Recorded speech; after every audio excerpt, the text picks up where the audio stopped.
Today I want to talk about ADHD, but from the point of view of the coach. What is the hardest thing to deal with when it comes to a client that comes with ADHD? The hardest thing is the diagnosis itself.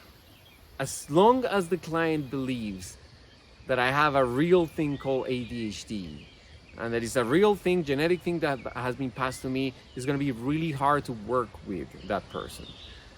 Because that person is going to create a belief that is going to drive their life, it's going to drive their performance. If I believe I'm not capable, well, guess how my performance is going to be? It's going to reflect that belief, right? And I'm going to have evidence that I'm not capable because my performance is not going to be very good. So that evidence is going to reinforce my belief that I'm not capable, which is going to create a feedback loop, a positive feedback loop. The same happens when someone comes with ADHD. They say, well, there is something real. That's why I cannot overcome these things because I have ADHD. My life is ruined. There's nothing I can do about it. I'm disorganized. I'm anxious. I'm all these things, right? And as long as they have that belief, they're going to create evidence in their life that is going to reinforce that belief and create more evidence in a feedback loop. And it could be absolutely normal things. Like I lock myself out of my house. Oh, it's my ADHD. It can't happen to any of us. It has happened to me, certainly. It's not that I'm disorganized because I have ADHD. I just have too many things in my mind. Maybe I don't have a list. I don't have a system to keep my mind clear. It could be that I have anxiety. That anxiety may come from difficulties that I'm experiencing, or worst case scenario with the program, a pessimistic view of the world. Many things could cause ADHD or the symptoms of ADHD, and they're going to see those symptoms. I'm going to see the evidence. I'm going to reinforce those beliefs.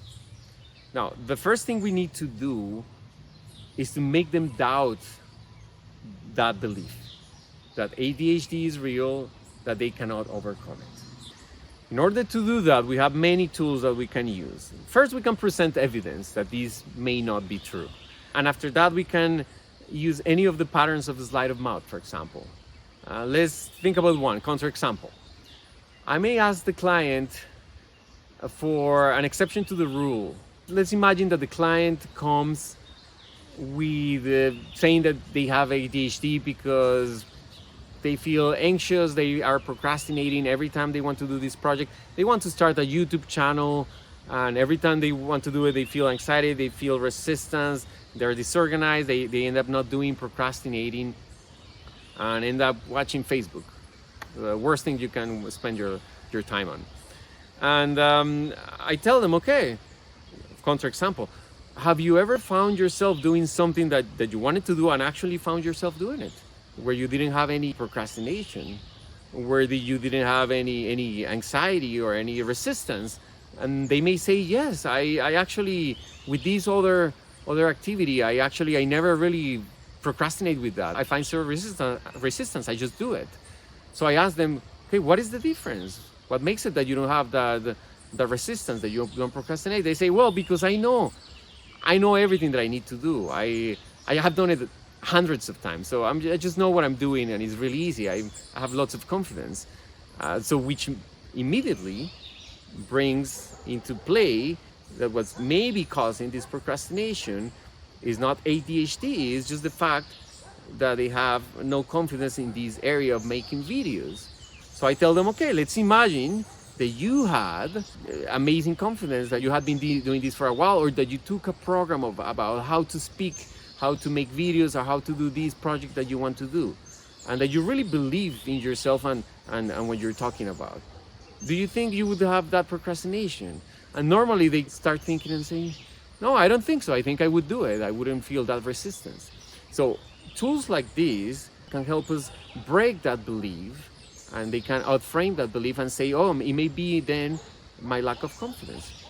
I actually did it like a week ago. I was working with a client with ADHD, and she told me, we did exactly that. She told me about all the difficulties that she had. And I started asking her counterexamples to the rule, and it ended up being just lack of confidence, and lack of confidence that is coming from a distorted sense of identity. She has beliefs that I'm not good enough, that I'm worthy, that I'm gonna mess up everything I do. Of course, if I have those beliefs, I'm going to be procrastinating all the time. I'm going to be feeling anxious because I don't want to fail. I don't want to expose myself to failure, ridicule, judgment. It's normal that I'm going to be procrastinating. But if we work with the client, we're helping them overcome those limiting beliefs and repair that sense of identity, obviously the symptoms are going to disappear and there will be no more ADHD. So the work starts always with helping them or making them doubt that certainty, that belief that is so certain that I have ADHD and that's the real issue here. Now, when they're open to consider other alternatives, now is when we can start working with the real stuff, healing their traumatic memories, working on beliefs, meta programs, protection strategies, all the whole toolkit. But everything starts with helping them doubt that limiting belief.